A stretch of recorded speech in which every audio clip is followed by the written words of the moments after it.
What? The food? What? I mean, this is an area of history that's just like so deep. And over the baguette. Themes of empire, mission, inheritance, and destiny. Hello, welcome back to What the Food. This is a podcast that aims to uncover the fascinating origin stories behind dishes from all around the world, both popular and obscure. For those of you that are returning, welcome back. It's great to have you. And if it's your first time here, also welcome. Pull up a chair because you're about to have your mind blown by some food history facts. Well, with a few laughs along the way, don't forget them laughs. Some people just come here for the laughs, they don't care for the history. Yeah, true. Or there's some people that come here for the history and just fucking hate it when we make jokes. Yeah, just want like a dead serious hour of content. Yeah. Where in 1945, Jiminy Billy went down. Yeah, exactly. Jiminy Billy went down where? Where did Jiminy Billy go, mate? Jiminy Billy went down to the tavern for a pork pie and a dark amber ale. I saw you getting. Tune in next week for Billy's adventure. Well, that had nothing to do with any origins of any food or anything, so I'm not really sure why. Oh, look, I was just trying to convey the boringness of what a podcast would be like without any of the giggles. Right. God, tough crowd. Fucking hell. Comprende, sorry, mate. What dish, food item or drink are we looking at today, Andy? Today, Miles, we are going to be covering the origins of barbecue. Barbecue. BBQ. Barbecue. It's a big one. It's a big one. And I was thinking of suggesting a bit of a Freaky Friday scenario for this episode, Milo. Okay. You know, given your keen interest in all things barbecue, all things smoking, all things meat over hot essence. I thought you'd be better suited to tackle the research and to write this one. Oh, right. You've done a switcheroony without telling me, have you? I mean, I was going to, but then I remembered how much and how shit I am at editing and how long it took me to edit that one episode I did way back when, so I changed my mind, so I just wrote it. Right, great. Good, because I was dreading any kind of research. Yeah, no, yeah, this is going to be a podcast where you have to do the research live in front of me right now. Oh my God. Go off. That is going to be so boring. Those guys are getting what they wanted. Yeah, exactly. Like when you say barbecue as well, how far are we going back with this? Are we going back like caveman times, like the essence of just cooking raw meat on fire, or? So I thought about that. How far are we going back with this? Because you could go back to the bloody beginning of time with this one. Yeah. So I'm going to take us back to where the first term or the first kind of the etymology of the word barbecue begins. Yeah. So I think that's kind of the best place to go at. Yes, yeah. I know we could go through like prehistoric time, looking at how we found evidence that cavemen cooked meat over a flame, and then like how it evolved in China and India, but I think. But do you want the next 10 episodes to be about that? Probably not. Exactly. So yeah, we're going to start kind of. I think it's around the 15th, 16th century, and we'll kind of explore it from there. Yeah. So I mean, technically, barbecue isn't really a food; it's more of a technique. Yeah. You know, a technique that is immensely popular across pretty much the entire world, but no more so than obviously the United States of America. Come on down, barbecue. They love it, don't they? Come on down. Get your burnt ends and beef ribs. Burnt ends, brisket. So, burnt ends, brisket, beef ribs. Yes. Oh, I was going to have a go, but yours was perfect. There's no need. With a side of baked potato. With a side of buttery baked potato. Fuck. Did you like South African at the end? Fuck. Well, you know, they love barbecue over that side of the world too, don't they? Yeah, they do. So this episode or this series is going to be a two-parter. Part one, we're going to be covering the origins of barbecue, and it's spread kind of around the world in terms of like what the modern, in quotes, barbecue definition. And in part two, we're going to be taking a closer look at the specific types of barbecue that are popular in the US and also around the globe. So in part two, that's where we're going to be going into like Texas style barbecue, North Carolina barbecue, and all that sort of stuff. We're going to be looking at kind of the origin story for those and why they're so different despite being in the same country. Because like you said, it's like a cooking method or technique, isn't it? So with that, you're going to get so many variations of what types of food they cook with it or how they do it. And even the little experience I have with barbecuing, it's like I've only dipped my toe into it. It's just like a whole culture almost of how to cook food. Right, we get it. You barbecue, fucking Miles. We get it, mate. All right. So, let's get into it. Let's get into it, shall we? So, according to the internet, barbecue is a term used with significant regional and national variations to describe various cooking method which uses live fire and smoke to cook the food. Pretty spot on, right? Yeah. Pretty spot on definition. I mean, barbecue itself is like an interchangeable term that can be used to describe proper slow-cooked meat in the hearts of Texas, but it can also be used when enjoying a few Wall's bangers on the beach. Like you can use it in both, can't you? Yeah, disposable barbecue, a couple of frozen things thrown on there, or, an 8-hour slow brisket smoke sesh. That's it. It's all about live fire and smoke. Yeah. That is what makes a barbecue. Now, when I first started writing this episode, I was under the impression that them freedom-loving Americans were the pioneers of barbecue, and that they were claimants to the origins for it. I was going to say that's a safe assumption because of how openly passionate they are about it. You'd be safe to kind of assume that they're the ones that came up with it. Yeah, exactly. But quickly find out I was dead wrong. Dead wrong. Yeah, well, barbecue is in fact not native to the US, and instead you can trace its roots to the indigenous peoples of South America and their troubled, often confusing history. A history that involves war, colonialism, migration, and slavery. Right, okay. I guess it goes back to the whole thing about America just not really having, like, they borrow everything from everywhere, don't they? Melting pot. They are a melting pot, so this is just another kink in that chain. Yeah, exactly. And like we said at the beginning, obviously this kind of cooking method has been used since probably man started to make fire. So we're just focusing on the first use of the word barbecue in terms of like how it relates to the modern cooking technique. So that's where we're going to start our journey. So cool. We're going to start in the 15th century, and we're going to begin at the very first use of the word barbacoa. Barbacoa. Oh. So the Spanish word barbacoa was first used by the explorer and historian Gonzalo Fernández Oviedo y Valdez, who lived between 1478 to 1557. So pretty mad time to be alive, new world being explored, conquered the seas so he can fucking sail everywhere. Yeah. Exciting time. Just a pretty nutty time to be alive. Now, you might not remember, Miles, but we've actually met Gonzalo before. No, we haven't. We have. We met him on Guacamole episode, I think it was. Whoa. This was the dude that first brought back tobacco and pineapples to Spain from the New World. No way, yes. I remember you said we were talking about how funny that sight would have been of him getting off the boat and showing everyone this weird-ass pineapple fruit with this big big bit like on the top and all these scaly bits on the side. And then also an avocado as well. Yeah, exactly. With a massive fucking roll of tobacco in his mouth as well, like puffing away. Oh, yeah.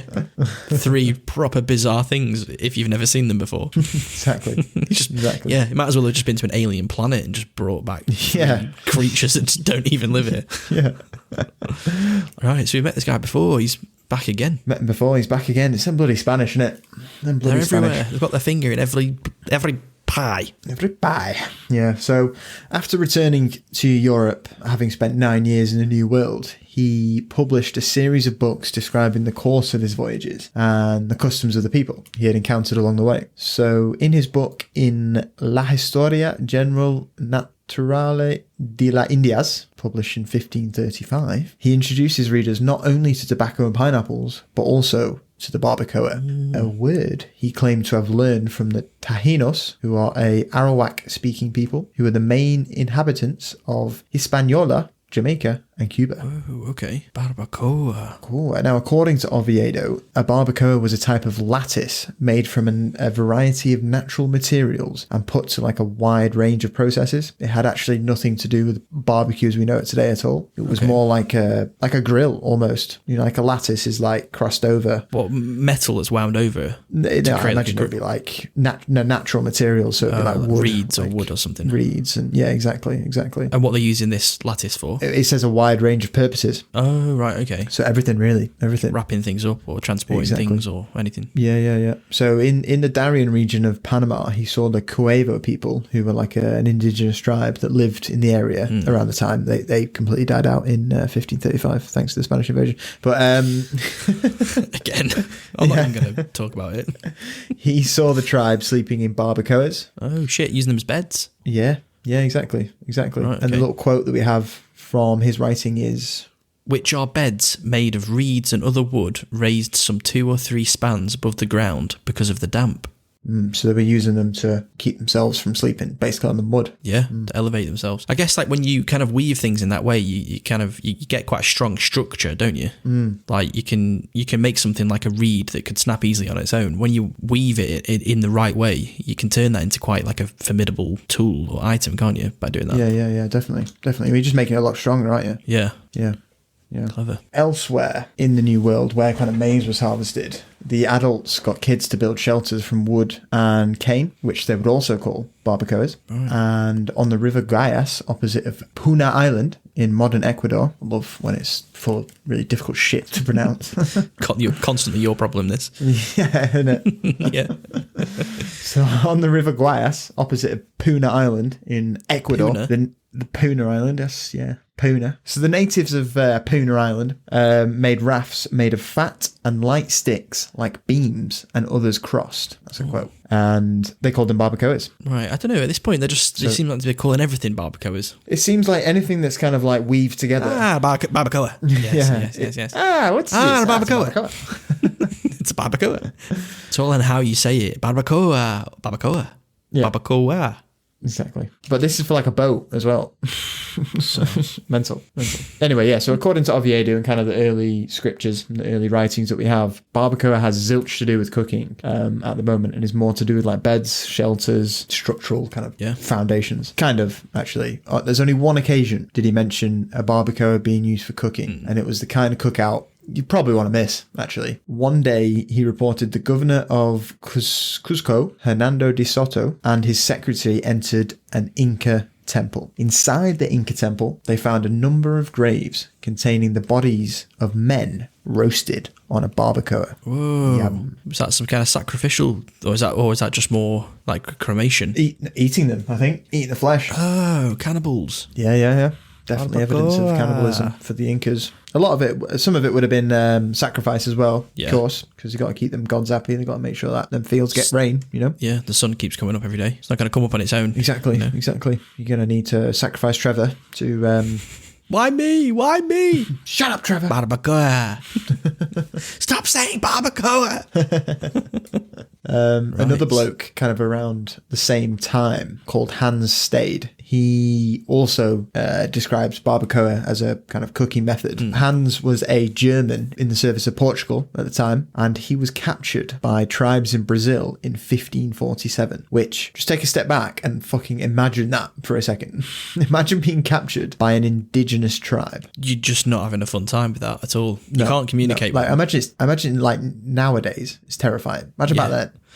Yeah, exactly. There's no way of communicating with them or like reasoning with them. Like, it's not only is there going to be a language barrier, but also like such a cultural one as well. Exactly. They'd have no idea, and they'd be so like confused just by you. They would think you were an alien. Yeah, exactly. A German in the depths of Brazil. Yeah, and oftentimes like us humans, when we are met with something that we're not familiar with, we kind of meet it with kind of anger a lot of the time. Yeah. And kind of resentment. So, yeah, they probably would have been subject to a bit of torture or something, I can imagine. Yeah. Well, luckily for our old mate Hans, he escaped, actually. Ooh. And in 1519, he spent 400 years on the run.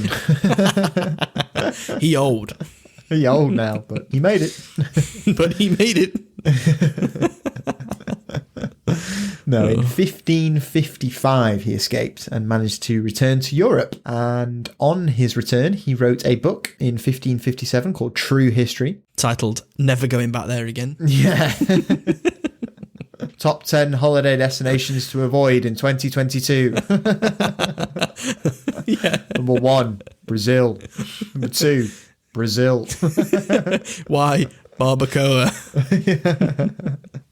No, it was called True History, and within his book, True History, he describes barbacoa, and here is how he described the device. When they want to cook any food, flesh or fish, which is to last some time, they put it 4 spans high above the fireplace upon rafters and make a moderate fire underneath, leaving it in such a manner to roast and smoke until it becomes quite dry. When they afterwards would eat thereof, they would boil it up again and eat it. Whoa, okay. So they're recooking it there, they're cooking it and it's going dry, and then they're boiling it it once it's been cooked to eat again. So it's obviously like a preservation thing. They're cooking the meat when it's fresh and then kind of leaving it, and then to eat it they'll just boil it up and because when food is raw and it's going out of date, one thing you can do is cook it and you get another couple of days out of it, because once it's cooked, you then got you bought yourself a bit more time there. But it's interesting that it mentions smoke there. It's not just cooking over hot coals, it's the smoking element that's important in barbecue as well.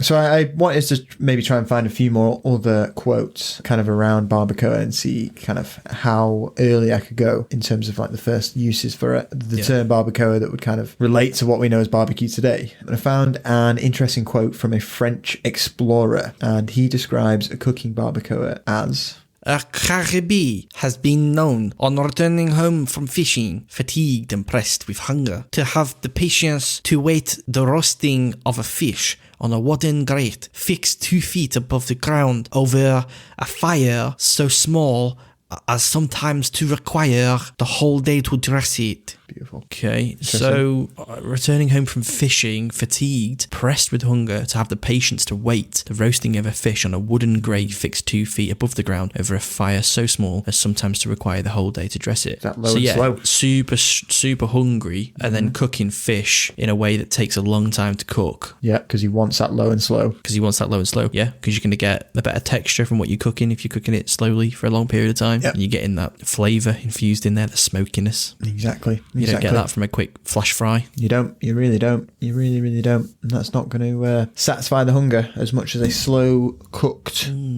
trout. Smoked trout. Do you remember when we went to a trout farm when we were kids? Yes. And they gave us those big wooden mallets and we had to bash the heads in of the trouts that we just captured. Really I don't remember that bit. You don't remember? We went to the trout farm and then like you catch a trout and they give you little wooden mallets. When you catch it, you're supposed to squeeze behind its gill and just fucking bash it on the head. Did we do it? Yeah, we did it. It was horrible. What did we do with the trout? You take all the trouts back in once you've collected all the trouts that you want, and then you just pay for each one. I remember I got back off that holiday with a fucking trout in a bag for my mum. I was like, "Mum, I've got us a trout. We can have dinner."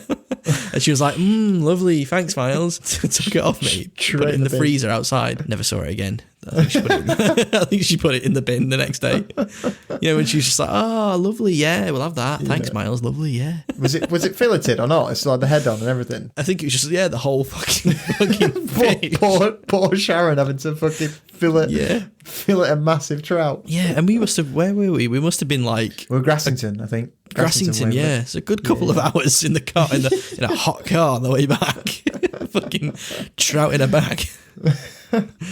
Oh God! The bashing it on the head with a wooden mallet was the least. We didn't use a fishing net though, did we? Like there was loads of them. Like you just grabbed them, didn't you? Yeah, we didn't have a fishing rod, did we? Nah, just a net. We were just shoving a net in. Yeah, or maybe just our hands, just bending over. Weird kids, man. We were weird. Yeah, like Gollum in that in the stream where he's like jumping on the fish. Yeah, me and you. Yeah, just in our fucking top man underpants, just top man underpants, nothing else, splashing about. Yeah, black socks on, bashing the heads of trout. Funny. So yeah, now a bit of an aside: trouts and trout. What's the plural for trout? Tri-tie. Tri-tie. Troutses. That can't be right. It can't be troutses. It's got to be trouts. Anyway, yeah, when I was doing the research for this episode, I did come across another source which had some interesting theories on the birth of barbecue. And those theories are that some scholars out there think the techniques for low and slow smoke roasting began in China. Really? Where some early kitchens had developed special devices for smoking meats. Yeah, very interesting. Because China were always pioneers of a lot of cooking methods and food preparation. But it's like coming from the West, it's almost like through history we're kind of taught through this podcast time and time again the Spanish are like sort of at the forefront of a lot of the food discoveries, but a lot of the same stuff was happening at the same time, if not earlier, in China. It's just we're kind of not aware of it, aren't we? Yeah, No, you're right. You're right. Yeah. This is a mad story though. Like, listen to this. Ready? So, like, the speculation on the kind of the birth of barbecue in China began in 1822 when a English essayist and humorist, Charles Lamb, wrote an essay, and he tells of the Chinese peasant Bobo, who long ago accidentally burned down his father's cottage and the pigs within. Oh, God. Bobo not only burnt down his dad's gaff, No, Bobo. but he discovered barbecue Bobo. because the pigs were within the property. That's your dad, Bobo. You're eating your dad. And the best thing is, Bobo goes on basically to embark on a career of arson, burning down the neighbourhood, one cottage at a time, just to state his hunger for roast pork. No way. Nah, I think it's pretty. He's a humorist, Charles Lamb. Oh, is he? Just taking the piss. Just taking the piss. I was going to say, like, you could just make an oven, or you could make like a pit. You'd have to burn everyone's house down. Yeah.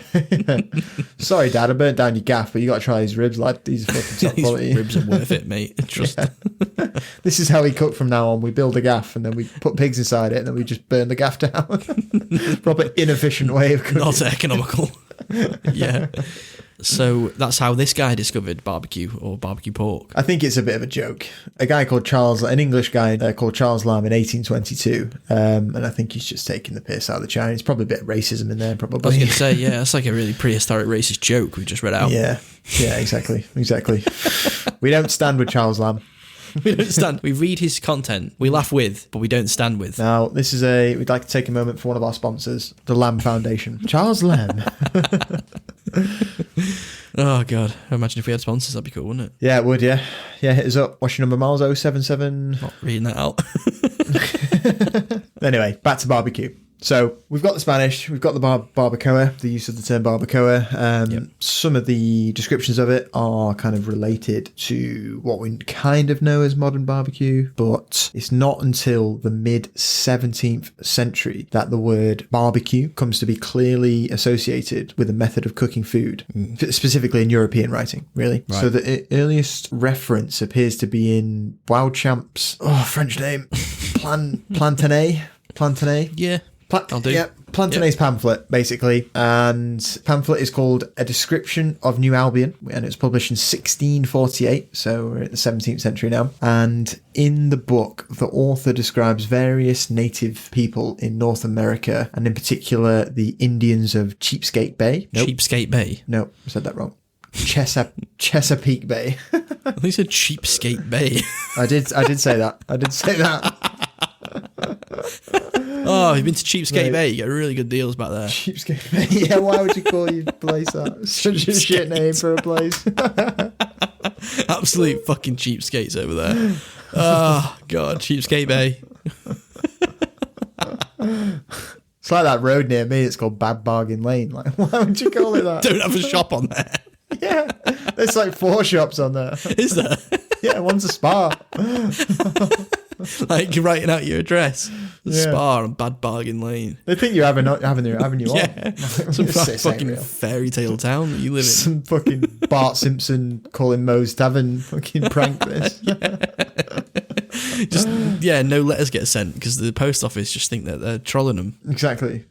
No, he's not talking about the Native American peoples of Cheapskate Bay. He's talking about the native Indians of Chesapeake Bay. And in his pamphlet, he describes them as... Instead of salt, do barbacado, or dry and... Wait, let me start again. What is this sentence? Some mad quote, isn't it? It's that old English, isn't it? Instead of salt, do barbacado, or dry and smoke fish. Barbacado. I think we should start calling barbecue that. It's a way cooler name. Isn't it? Barbacado. So he's saying instead of salt, do barbecue, or dry and smoke the fish. So don't salt it, barbecue it, or dry it, or smoke it. Exactly. So again, we're talking more about the preservation of meat or fish rather than doing it for flavour at the moment. Yeah, exactly. And obviously the barbacoa, it's obviously different from barbacoa because this guy's an English writer, French writer. It's changed it slightly. The etymology's changed. Yeah. Right, okay. It's evolving. It's evolving. But given the authenticity of this guy's work and the fact that it's been called into question, we can't take it as facts. So Right. anyway, fun little pamphlet. The full title of this pamphlet is mad. So I'm going to read the full title of this guy's pamphlet, and this is what he called it, okay? Right. A description of the provenance of New Albion and a direction for adventurers with small stock to get 2 for 1 and good land freely, and for gentlemen and all servants, labourers and artificers to live plentifully, and a former description reprinted of the healthiest, pleasantest and richest plantation of New Albion in North Virginia, provided by 13 witnesses, together with a letter from Master Robert Evelyn that lived there many years ago, shewing the particulars and excellency thereof, with a brief of the charge of victual and necessities to transport and buy stock for each planter or labourer there to get his master 50, aye, per annum, or more in 12 trades, and at 10.1 charges only a man. That's the title. That's the title of his pamphlet. Yeah. That to me sounds like the max length of any pamphlet. Pamphlet. Yeah, exactly. Doesn't it? Quite catchy. Quite catchy. I'm going to lie if I say that I understood what you were talking about. Yeah. Well, I think he's trying to get more people to the New Albion. Right. So okay. he's trying to entice Frenchmen to go to New Albion, because he's like in a direction for adventurers with small stock to get 2 for 1 and good land freely. Right. Okay. So it's like, come and live here, lads. There's good land. You get 2 for 1 2 for on 1. land. Right. Okay. Shouldn't be how land is bargained out.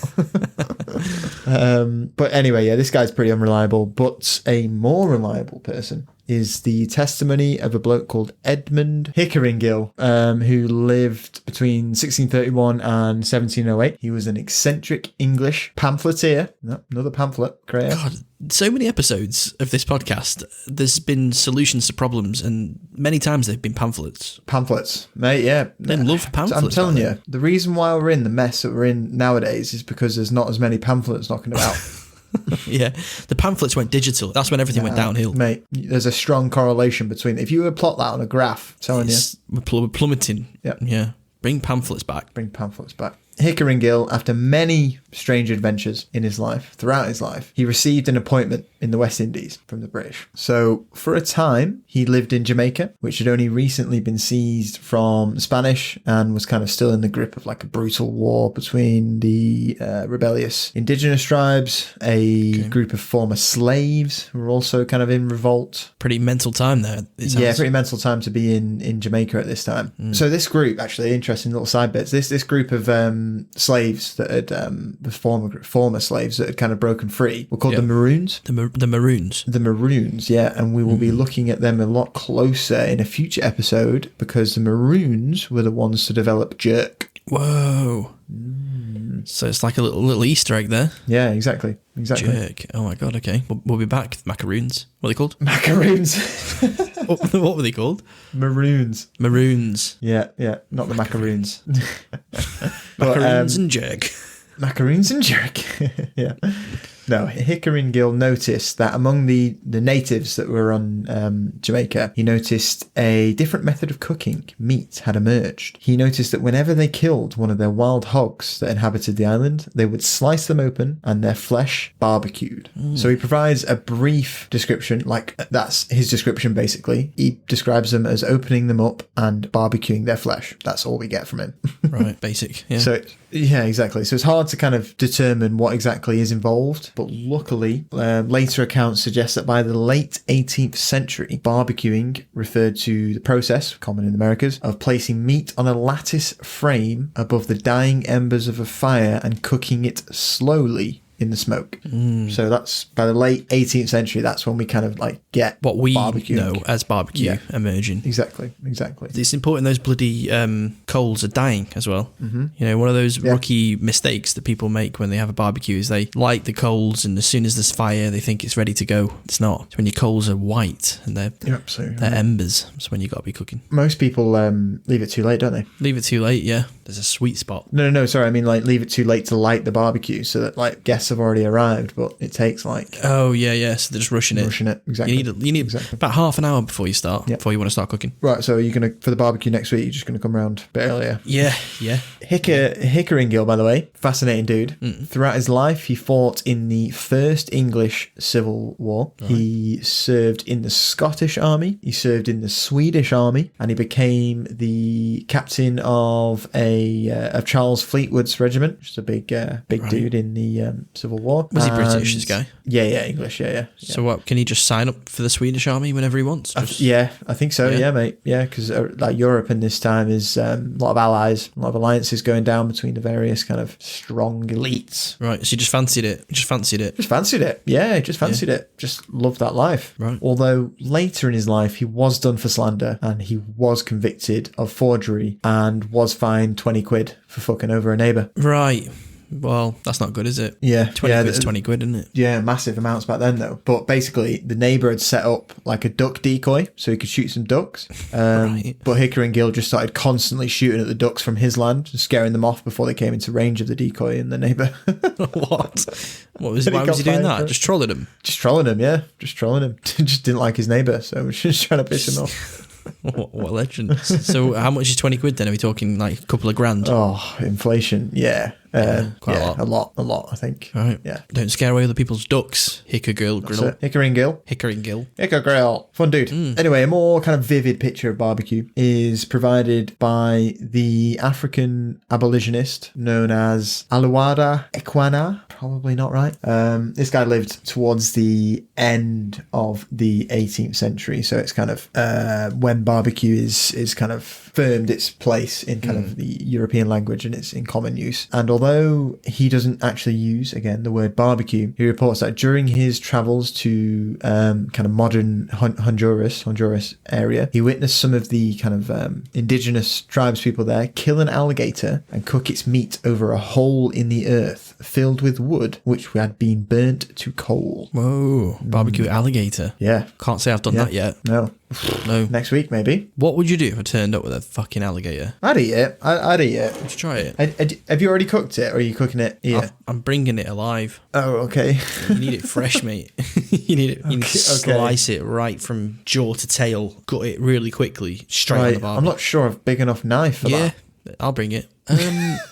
Alligators, though, I can't imagine them being tasty. Something about the way they look just doesn't make me think, yummy. Whereas, they have been on this you could look planet. at a pig and be like, okay, maybe they're kind of fat and they look juicy. But they have been on this planet long time, so they must have developed a bitter flavour somewhere. But a bitter flavour or a bit of flavour? A bit of flavour. I'm thinking might be bitter. Could be bitter. Yeah, I'm thinking it's very bitter. I don't know. It's like eating a dinosaur. I'd eat a dinosaur. You'd eat a dinosaur? Yeah, that's kind of dinosaur. Yeah. Imagine killing a T-Rex, how much food you'd have for the whole town. It'd go bad, wouldn't it, before you could fucking get through a leg. Depends how many there are to feed. I'd eat a pterodactyl. I reckon that's good scran. Nah, I'd keep one, tame it and ride it. Yeah. Barbecue, yeah, so it's mad, isn't it? Talk me through how are you gonna catch a pterodactyl? Oh, go on, right. This is my. Have you seen Avatar? You plug your tail into its fucking head. Right. Simple. No. What you do is you use barbecue food to bring it down. It's landed. It's in your garden. Yeah. Whoa now, Chris Pratt. Whoa. Yeah. Whoa now. Shh.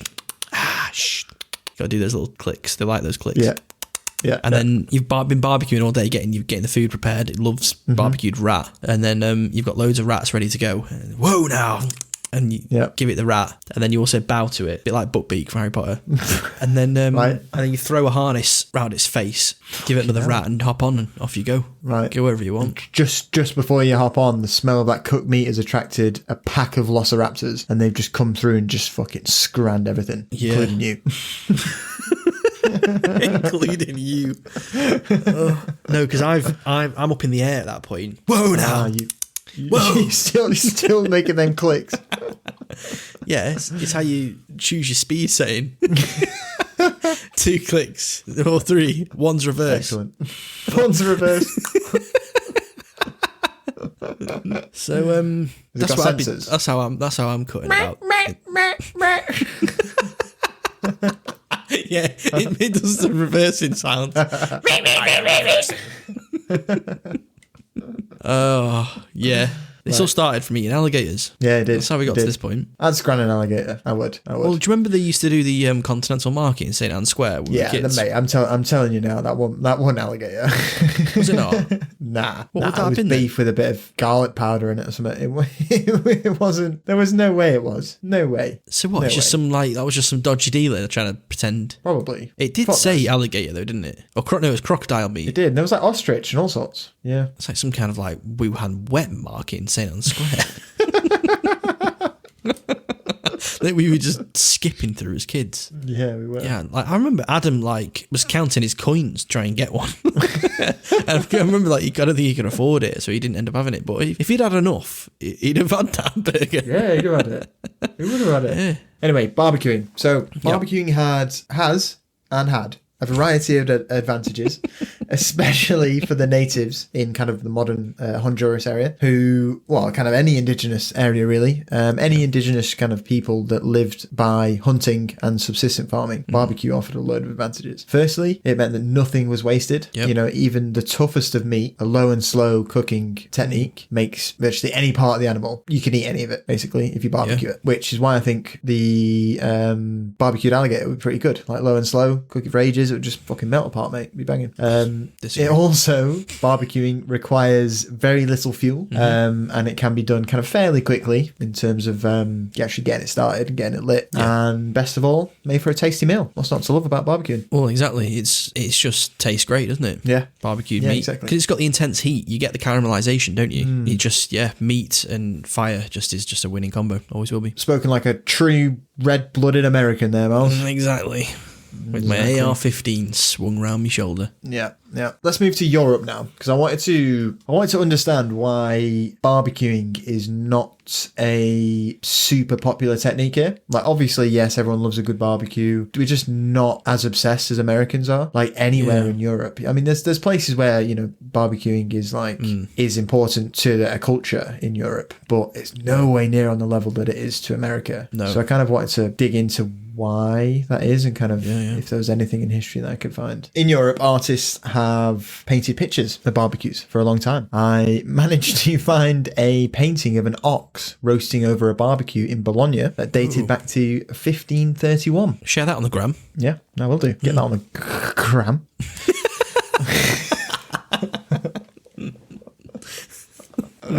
Hey, gram. Don't you mean grill? Get on the grill. Get on the grill.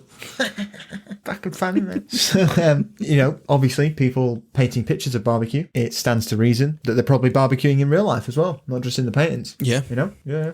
Makes sense. The Europeans eating barbecued meat during this period, obviously, particularly when they're exploring or when they're traveling the new worlds or kind of wherever else. But it's evidently clear that the Europeans, quite fucking rightly, enjoyed it. They enjoyed it so much that by the late 17th century, the word had already become commonplace in English literature. So in Apraben's play, The Widow Ranter, which was written in 1690. Oh yeah, familiar with it. You familiar? Yeah, it's a fabled bit of literature. The rabble, who I was going to say, I don't know, I was going to say who they are, but I don't know who they are. They're just the rabble. They turn against Captain Dullman, who I assume is the main character, shouting, "Let's barbecue this fat rogue."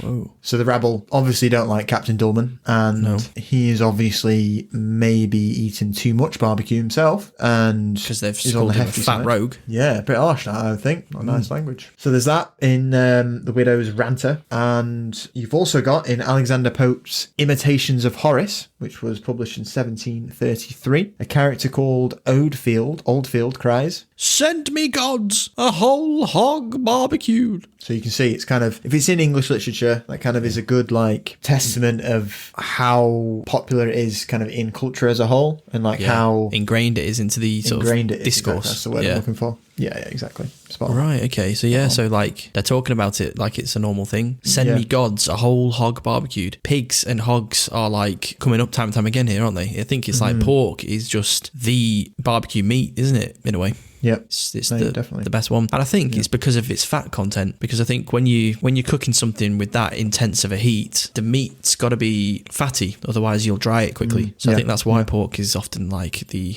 go-to meat for it, because it can withstand the intense smoky flavour. It's not going to overpower the flavour of the pork, but it's also going to stay moist because of the fat content. Yeah, exactly, mate. But despite this, despite being in English literature, despite there being paintings of barbecues, despite kind of despite Europeans eating barbecue when kind of, on adventures or being guided around by the natives or wherever they are, the actual act of barbecuing remained with the natives themselves. And occasionally slaves. There is little, if any, evidence of colonists barbecuing meat, except, like I said, on the journeys kind of inside the interior with the guides. And there is no real evidence whatsoever of barbecues in Europe kind of during this time period. Well, so is this because it's like, it's an outdoor style of cooking? So I think like the aristocrats aren't going to be outside eating food, are they? They're going to be in palaces and in... That's one of the reasons, yeah. So there's three reasons. Is that the second one is that there's no need for a European to cook in this manner. Like, if you have enough fuel and could afford the better cuts of meat, why not just roast it? Like, you just don't need to barbecue. You just don't need to go outside and do that. You can just do it inside or do it in your oven or whatever else. Like, and you can afford the better cuts anyway. Yeah. So you can just broil or roast it. You just don't need to do the whole animal on the barbecue style. Exactly. Right, But more importantly was the fact that, and kind of the main reason was the fact that the colonial prejudices were still strong. Like, even as late as the 18th century, as the mid 18th century, it was common to look down upon the indigenous peoples of the Caribbean and Central America, and they looked down on them as uncivilized. The Europeans looked down on them as uncivilized people. So they don't want to be seen eating in the same way that these uncivilized people eat. Yeah, exactly. And like, while the colonists and the travelers and the explorers were willing to eat barbecued meat, when there was no alternative, when they were on trail or being guided around, or in secret when they weren't being watched because they knew how fucking tasty it was.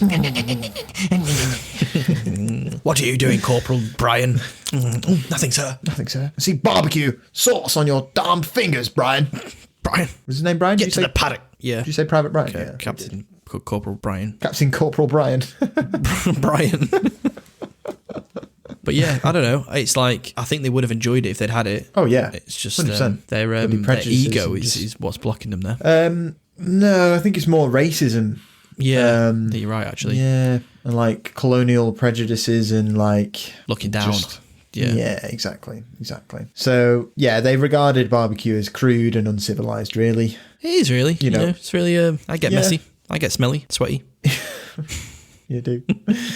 And it's clear, actually, if you go back and look at the quotes from the plays that you just read out, mate, like barbecue was associated with the acts of like barbarity and gluttony, and that kind of demonstrates the disdain in which it was held during the period. Yeah, the first it's not one fine dining, is it? It's slapping a whole bit of something on a thing, and it's letting all the fats drip, and you're tearing a piece, and you're eating with your hands. It's a very uncultured way of eating food, isn't it? Yeah. Hence why Americans love it. Am I right? Yeah.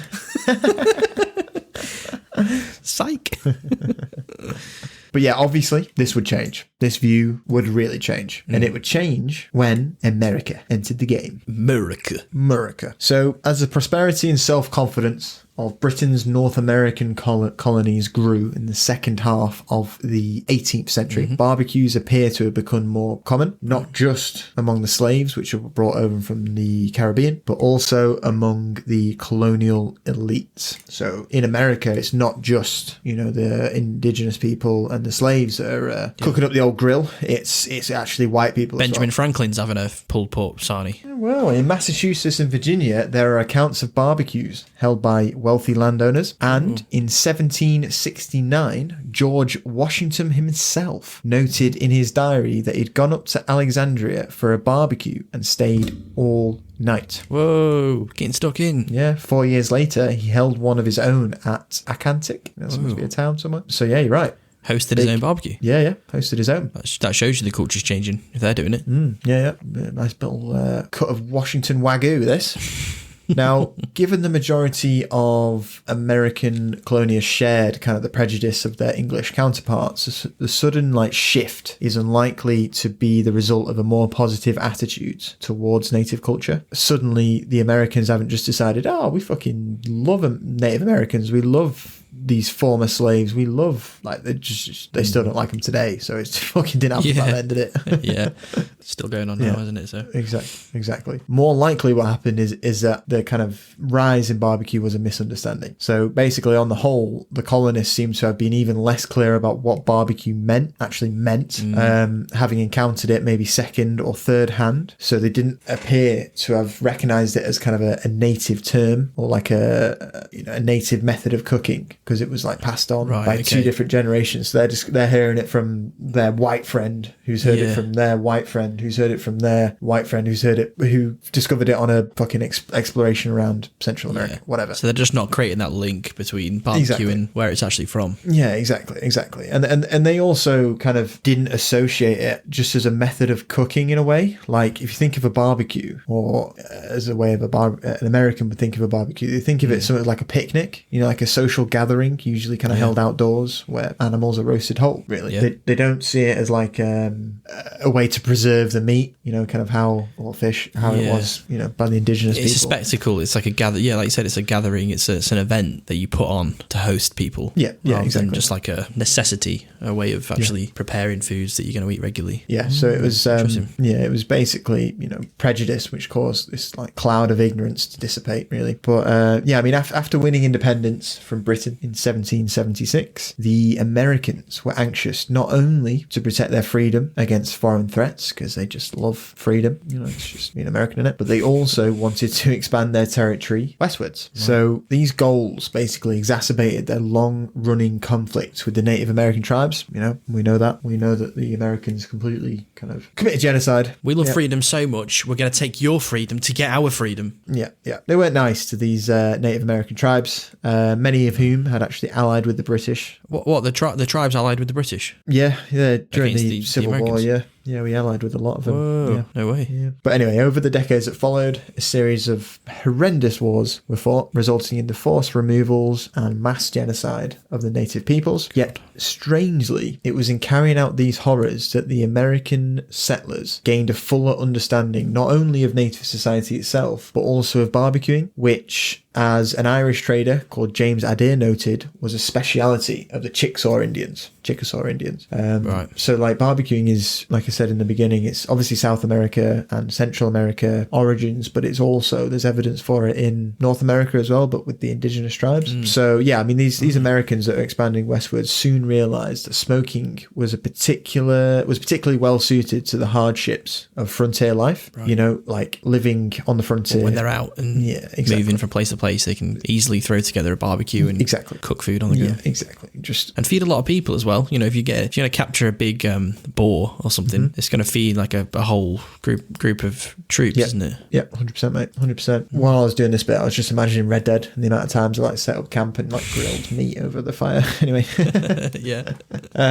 So barbecue is well suited to the hardships of frontier life, and by the time Texas is annexed in 1845, the smell of barbecued meat had become as familiar feature of pioneer towns as tumbleweed and dust. Yeah, it's now baked into the culture at this point. Exactly. Now, having been appropriated from the Native Americans, the barbecue evolved in step with kind of the frontier itself. As railroads reached the townships, immigration gathered pace, and a particularly kind of large number of people arrived to America from East and Central Europe. Now, this not only kind of transformed the character of the frontier, but it also revolutionized barbecue in America, because you've got these like Eastern and Central Europeans settling throughout Texas and the Midwest. You've got Germans, Russians, Poles, Czechs, all these kind of different cultures, and they're all bringing with them their own traditions of smoking meat and their own ideas as to how barbecue should be done, or like what kind of meats and ingredients go on a barbecue as well. Exactly. Yeah, and like what combinations of spices, what combinations of fat content to meat content works. Yeah, I'm just picturing like these German people coming over with like bockwursts and sausages and being like, "What's this on the barbecue? You might like it." They just open their sack and they've not bought any clothes, any gear or anything. It's just a pound of vacuum sealed bockwursts. Vacuum sealed. Wow. They don't even need refrigerating. They just stay in my pocket, completely fine. You get to the other side, you go to some, indigenous population, you ask them to make use of the barbecue, and you put your bratwurst on there, and it's so easy. The size is sometimes I just don't even cook them. I just pop them in raw. Pop them in. The barbecue's just to keep my little toes warm. my little breakfast warm. But no, it's interesting. So yeah, so all these people are kind of like adding their cultures and their ingredients and stuff into the barbecue mix. Exactly. Here's a really interesting quote that I found, which kind of better describes barbecue's role in American life. It's from a bloke called John Shelton Reed, and he's an American author. Southern barbecue is the closest thing we have to the U.S. to Europe's wines or cheeses. Drive 100 miles and the barbecue changes. I think that's a really good quote for like summing up barbecue's role and like how it's like it says it's Europe's wine or cheese. That interesting. Yeah, it's it's kind of that one of the few American cuisines that kind of does take some skill to get right and is kind of gastronomic kind of invention, I guess. Yeah, exactly. Yeah. So by the beginning of the 20th century, these influences had led to the emergence of different varieties, some of which we'll get into next episode more, but most of them still survive today. In Lockhart, Texas, for example, smoke masters today are proud of the fact that their distinctive way of preparing sausages and ribs owes a lot to the town's Polish heritage. Like I said, we'll get into it more, kind of the distinct styles on the next part. But it's very much this kind of immigration of Europeans to the frontier towns, such as Tesco.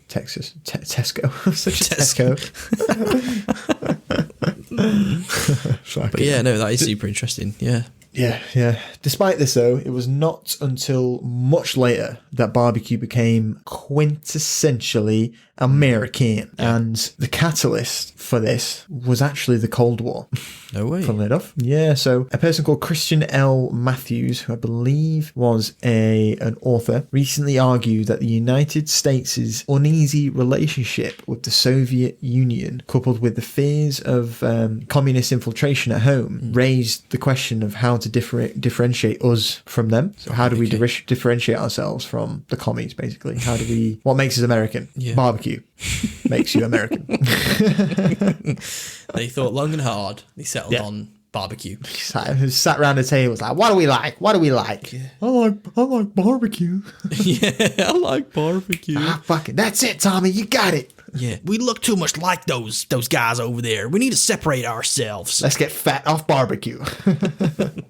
Right, okay. So, barbecue offered a tasty solution. And, despite its native origins and Eastern European connections that had kind of permeated through the soil of barbecue, its status as a frontier practice allowed it to be claimed as a symbol of US exceptionalism and, by extension, as a mark of American identity. Yeah. Anyone who enjoyed barbecue meat must be one of us, was basically the logic. Yeah. Putin doesn't like ribs, does he? Pork ribs. Never seen Putin eating a brisket slider. Well, yeah, you're right. I don't think I've ever seen a Russian person have barbecue. No. I'm not really in contact with that many barbecues. That many, I'm in contact with a lot of barbecues. Yeah, I was going to say it. I'm got it out on a map on your bedroom wall.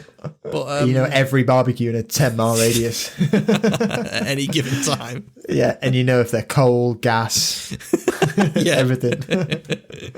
When they were last used, when they were last cleaned, the last meat cooked on them. Lumpwood or briquettes. Every day, every weekend, just looking out the window with your binoculars, like, oh, fucking hell, number 52. Days since last barbecue, 0.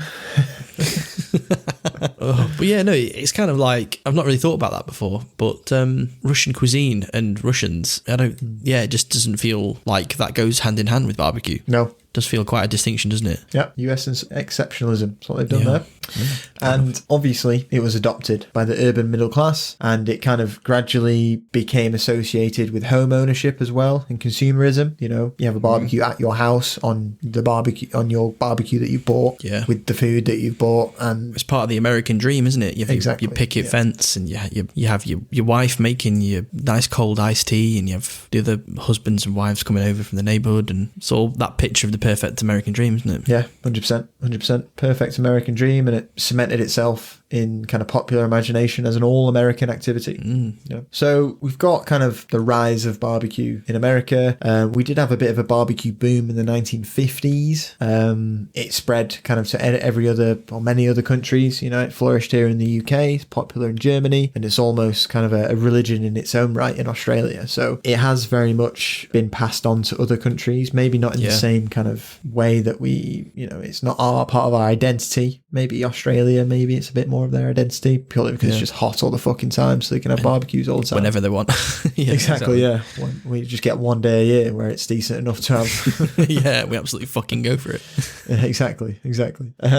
But it's still unmistakably American, Yeah. And we shouldn't forget the irony about that as well, least of all in kind of today's climate with everything going on in terms of race and whatever else. Yeah. It wasn't really the Americans. Yeah. Well, yeah. Yeah, exactly. Like, it's natural for a town like Lockhart, Texas to take pride in its barbecue and its history, but it's probably time that we acknowledge the taste of liberty, the fact that barbecue was taken, like so much else, from indigenous peoples. Yeah. It was nurtured by immigrants themselves, immigrants and slaves, and it was distorted by myth to be an American invention only, sort of thing, or an American kind of concept. Interesting. Very interesting. Yeah, so that's it for part one of barbecue. Like I said, next episode we're going to get into exploring kind of the different types of barbecue in America, what makes them different, how they originated, some of the famous kind of pit masters from American history as well, which we'll have a look into. So I better be on that list. Yeah, I've got you number one, mate. I'm number one. There we go, barbecue. Barbecue. And we'll also have a quick look at kind of some types of barbecue from around the world if we've got time as well. Yeah. Yeah, make sure you come back next time for a good old spit roast from Milo and I. Oh, hello. Now we're talking. It's my kind of barbecue. I did, when I was doing my little bit of research before this episode, I did come across something funny that I thought I'd share. So I found this, I think it was on Reddit, and I think I found like a thread, and it was someone that just said how do barbecue, when you host the barbecue, like how does it work? How do you do it? And then this was the comment. It was in stages. So it says, I'll tell you how barbecues work. Step 1, the woman buys the food. Step 2, the woman makes the salad, prepares the vegetables, and makes dessert. Number 3, the woman prepares the meat for cooking, places it on a tray along with the necessary cooking utensils and sauces, and takes it to the man who is lounging beside the grill, beer in hand. Step 4, the man, this is in caps, the man places the meat on the grill. Step 5, the woman goes inside to organise the plates and cutlery. Step 6, the woman comes out to tell the man the meat is burning. He thanks her and asks if she will bring another beer while he deals with the situation. 7, all in caps, the man takes the meat off the grill and hands it to the woman.